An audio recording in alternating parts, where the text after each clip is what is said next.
There's a tragedy no one preaches about. It is not lack of effort. It is actually insufficient effort dressed as effort. We pray, but not until something happens. We exercise, but not until the body is forced to change. We practice, but not until mastery begins to sweat from repetition. We read, but not until understanding rewires us. Now, if you've been following our series, you'll notice that we are genuinely trying to be a help in this country. We love this country and we love you from the bottom of our heart. And that is why we create these videos. Please follow, like, share, comment, and engage. And let this message get to others.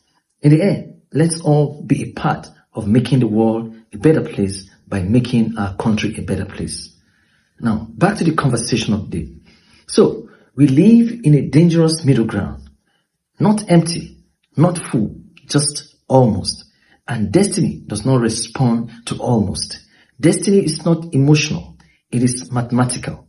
It does not reward presence. It rewards threshold crossing.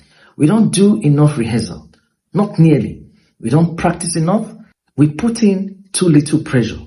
Not enough prayer. Too little work. Too little determination. We stop too early. We don't put in enough time, enough energy, grit, grind, effort, strength, faith, attention, intention. We don't put in enough of whatever the task requires. The blacksmith must keep hammering until the metal takes the desired new shape. He doesn't stop halfway into the experiment, which is where most people often stop. And that's the tragedy. A seed is not respected because it exists in the soil.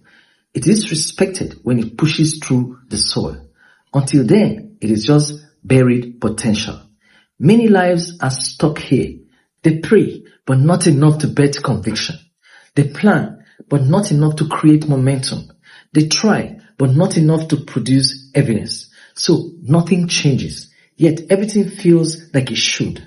And that is where confusion is born. And this is the silent killer of destinies.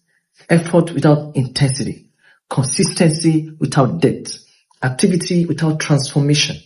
A man can go to the gym for years, but if he never crosses resistance, his body will never change. A student can study for hours, but if he never crosses understanding, he only meets fatigue, not wisdom. A visionary can dream for decades, but if he never crosses execution threshold, he remains a storyteller in his own life. And here's the painful truth. The universe does not owe explanation to incomplete effort. It only answers completed pressure. So people begin to conclude wrongly. I am trying, but nothing is working. No, you are not wrong for trying, but you are under-delivering on the scale required by your own destiny to produce your desired results. Because destiny is not blocked. It is just waiting for sufficient force to move it. Like a door that does not open at 30% push or 50% push, but only at the level of pressure it was engineered to respond to. And many never reach it. Not because they didn't try, but because they stopped at try level. Not breakthrough level.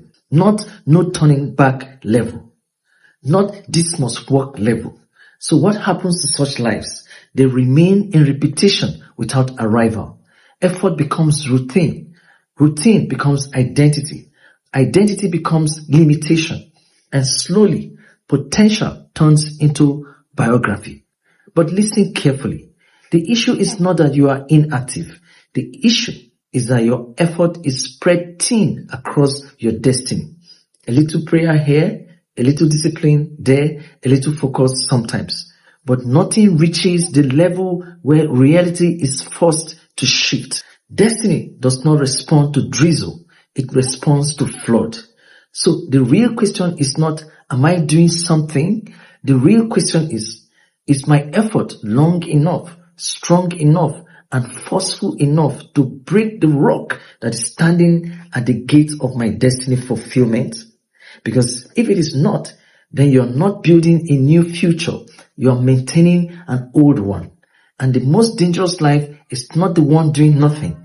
It is the one doing just enough to feel busy, but not enough to become different, not enough to bring about desired change, not enough to set you to the heights of success that you desire.